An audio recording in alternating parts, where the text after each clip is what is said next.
আমার বাবা মারা যাওয়ার সময় নসিহত করছে বাবার জানাজার নামাজ পড়ে দেওয়ার জন্য।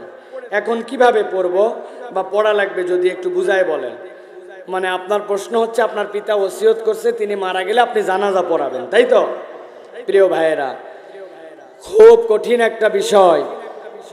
আমাদের সমাজে আমরা অনেক কিছু জানি, কিন্তু আমরা পিতার জানাজা নিজেরটা নিজে পড়াতে পারি না। এরকম সন্তান আমাদের নাই। উনি কত বড় ঝামেলায় পড়ছে জন্য, উনি হয়তো বয়স হয়ে গেছে, অ্যাডাল্ট হয়ে গেছে, কিন্তু বাপ মরে গেলে জানাজাটা পড়াস, উনি জানাজাটা জানে না। আমাদের মধ্যে অনেকেই জানাজাটা পর্যন্ত শিখি নাই। বাপ মায়ের জানাজা অন্য হুজুর ভাড়া করে নিয়েছে পড়াই আমরা। হতভাগা সন্তান। জানাজা খুবই সহজ, খুব সহজ। 4 তাকবীরে আপনি জানাজা আদায় করবেন। জানাজাটা আপনাকে শিখে নিতে হবে। আল্লাহু আকবার বলে প্রথম তাকবীর, এরপরে সুবহানাকাল্লাহুম্মা বিহামদিকা ওয়া তাবারাকা ইসমুকা তাআলা জাদ্দুকা ওয়া লা ইলাহা গায়রুকা সানা পড়বেন।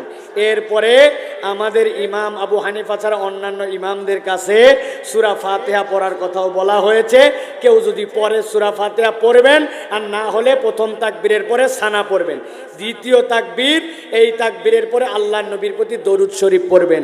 নামাজের ভিতরে যে দরুদ পড়েন, আল্লাহুম্মা সাল্লি আলা মুহাম্মদ ওয়া আলা আলি মুহাম্মদ কামা সাল্লাইতা আলা ইব্রাহিম ওয়া আলা আলি ইব্রাহিম ইন্নাকা হামিদুম মাজিদ, আল্লাহুম্মা বারিক আলা মুহাম্মদ, এই দরুদ পড়বেন। এরপরে আরেকটা তাকবীর হবে আল্লাহু আকবার। 3 নম্বর তাকবীরের পরে আপনি মাইয়িতের জন্য দোয়া করবেন। আল্লাহুম্মা গফিরলি হাইয়িনা ওয়া মাইয়িতিনা ওয়া শাহিদিনা ওয়া গায়িবিনা ওয়া সাগিরিনা ওয়া কাবীরিনা, এই দোয়া পড়বেন। যদি কথার কথা এই দোয়া মুখস্থ নাও থাকে, তা আপনি অন্তত রাব্বানা আতিনা ফিদ দুনিয়া হাসানা, আল্লাহুম্মা ইন্নী যালামতু নাফসি যুলমান কাসীরা, কোনো একটা দোয়া পড়বেন। আল্লাহুম্মা গফিরলি হাযিহিল মাইয়িত, আল্লাহ এই মাইয়িতকে তুমি ক্ষমা করে দাও। ওয়া আদখিলহুম জান্নাতাল ফিরদাউস, আল্লাহ তুমি জান্নাতের ভিতরে ঢোকাও।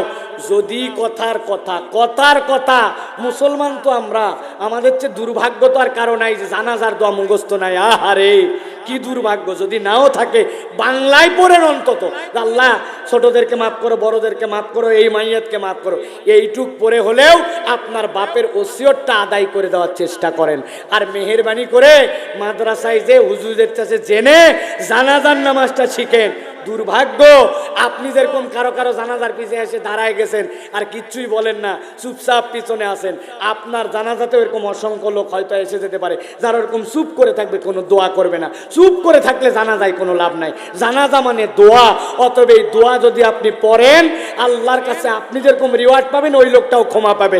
আর আপনি যদি না শিখেন, তা আপনার চেয়ে কপাল পোড়ার মুসলমান নাই।